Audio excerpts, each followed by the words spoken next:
the pleasure to present to you Dr. Martin Luther King, Jr.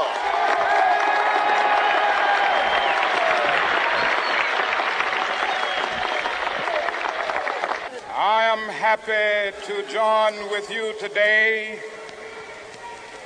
in what will go down in history as the greatest demonstration for freedom in the history of our nation.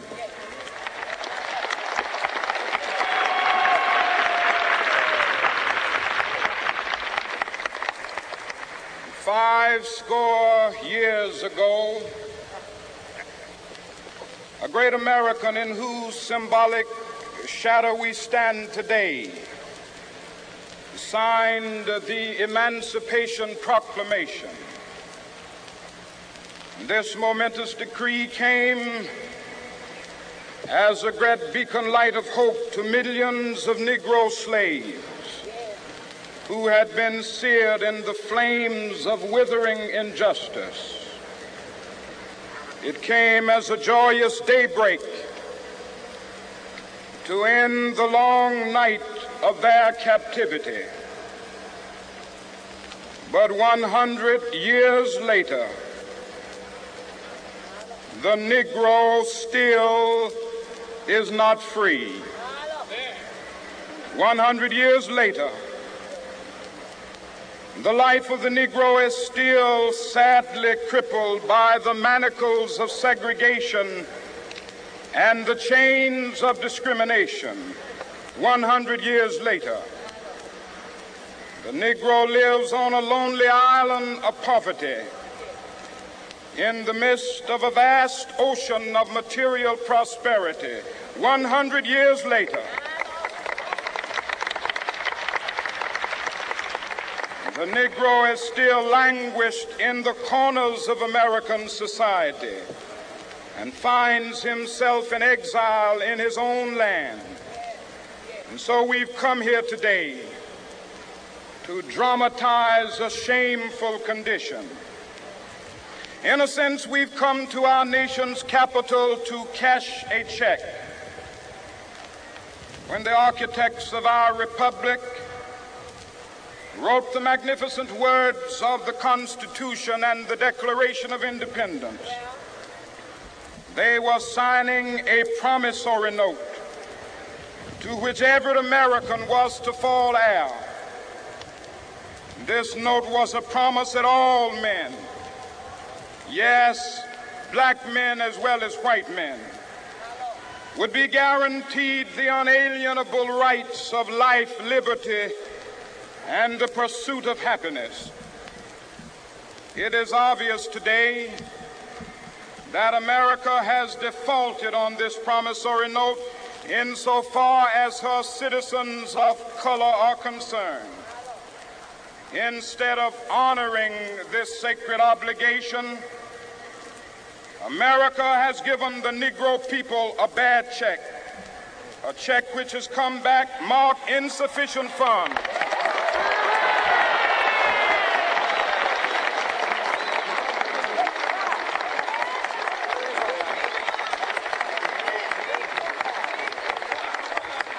But we refuse to believe that the Bank of Justice is bankrupt. We refuse to believe that there are insufficient funds in the great vaults of opportunity of this nation. And so we've come to cash this check, a check that will give us upon demand the riches of freedom and the security of justice.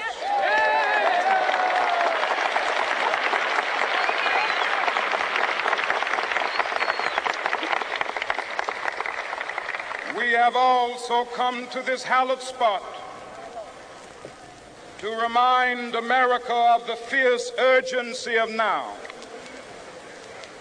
This is no time to engage in the luxury of cooling off or to take the tranquilizing drug of gradualism.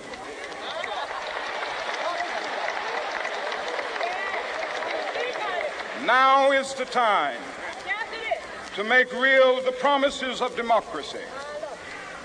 Now is the time to rise from the dark and desolate valley of segregation to the sunlit path of racial justice. Now is the time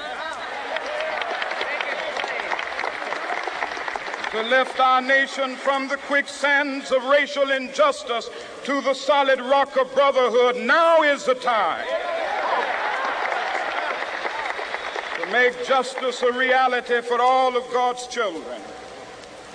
It would be fatal for the nation to overlook the urgency of the moment. This sweltering summit of the Negro's legitimate discontent will not pass until that is an invigorating autumn of freedom and equality. 1963 is not an end, but a beginning. Those who hope that the Negro needed to blow off steam and will now be content will have a rude awakening if the nation returns to business as usual.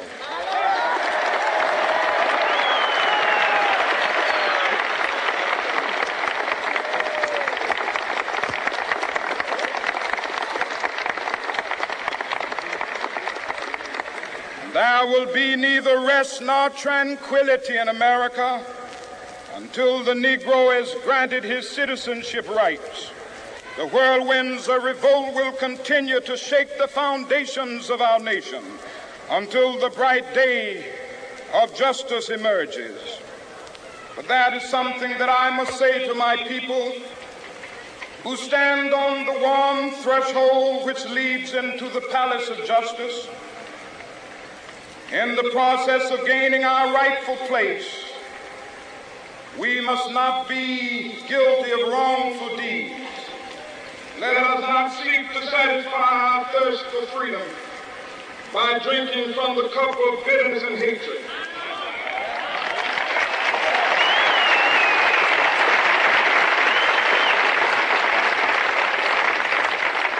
We must forever conduct our struggle on the high plane of dignity and discipline.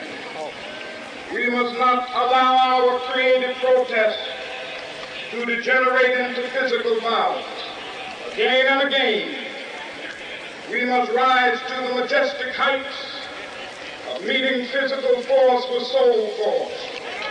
The marvelous new militancy which has engulfed the Negro community must not lead us to a distrust of all white people. For many of our white brothers, as evidenced by their presence here today, have come to realize that their destiny is not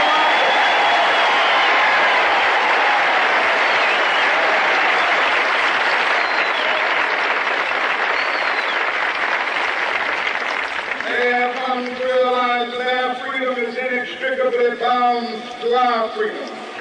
We cannot walk alone. As we walk, we must make the pledge that we shall always march ahead. We cannot turn back. There are those who are asking the devotees of civil rights, when will you be satisfied? We can never be satisfied as long as the Negro is the victim of the unspeakable horrors of police brutality.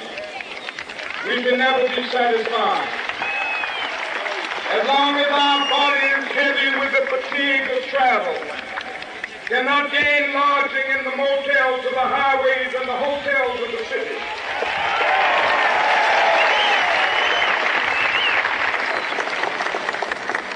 We cannot be satisfied as long as a Negro in Mississippi cannot vote and a Negro in New York believes he has nothing for which to vote.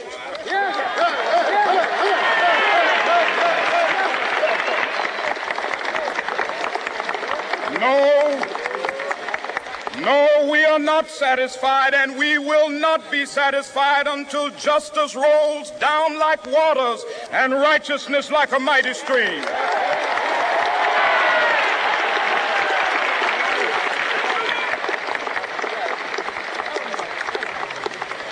I am not unmindful that some of you have come here out of great trials and tribulations.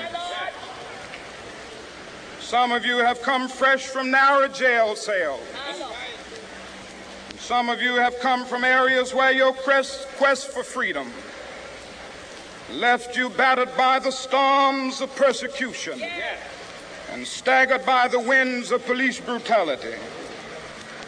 You have been the veterans of creative suffering. Continue to work with the faith that unearned suffering is redemptive. Go back to Mississippi. Go back to Alabama. Go back to South Carolina. Go back to Georgia. Go back to Louisiana. Go back to the slums and ghettos of our northern cities, knowing that somehow this situation can and will be changed. Let us not wallow in the valley of despair. I say to you today, my friends,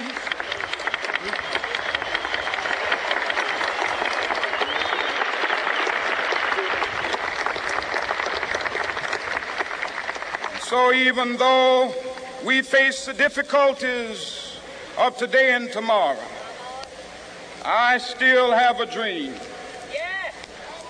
It is a dream deeply rooted in the American dream.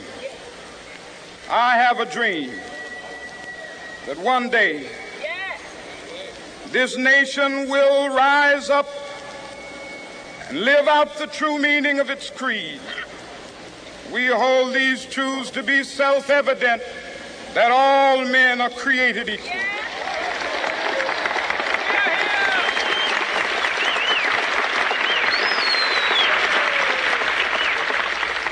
I have a dream that one day on the red hills of Georgia, the sons of former slaves and the sons of former slave owners will be able to sit down together at the table of brotherhood. I have a dream that one day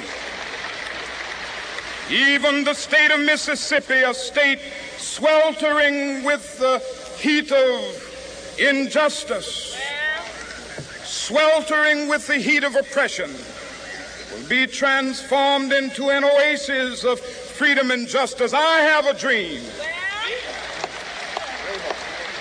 that my 4 little children will one day live in a nation where they will not be judged by the color of their skin, but by the content of their character. I have a dream today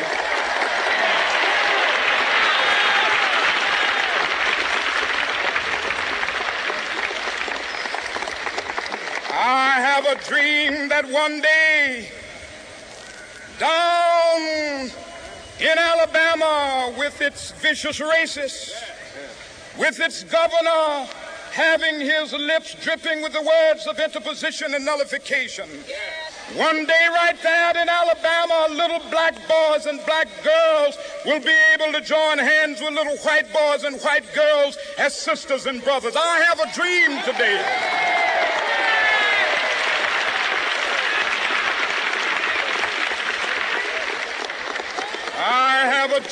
that one day every valley shall be exalted, and every hill and mountain shall be made low. The rough places will be made plain, and the crooked places will be made straight, and the glory of the Lord shall be revealed, and all flesh shall see it together. This is our hope. This is a faith that I go back to the South with. With this faith, we will be able to hew out of the mountain of despair a stone of hope. With this faith, we will be able to transform the jangling discords of our nation into a beautiful symphony of brotherhood.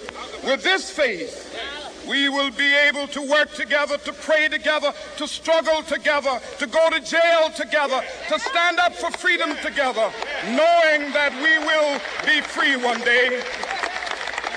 This will be the day. This will be the day when all of God's children will be able to sing with new meaning, "My country, tears of thee. Sweet land of liberty, of thee I sing. Land where my fathers died, land of the pilgrim's pride. From every mountainside, let freedom ring. And if America is to be a great nation, this must become true. And so let freedom ring. From the prodigious hilltops of New Hampshire, let freedom ring. from the mighty mountains of New York. Let freedom ring from the heightening Alleghenies of Pennsylvania. Let freedom ring from the snow-capped Rockies of Colorado.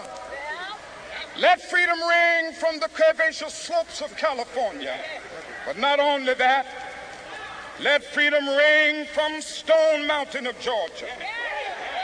Let freedom ring from Lookout Mountain of Tennessee.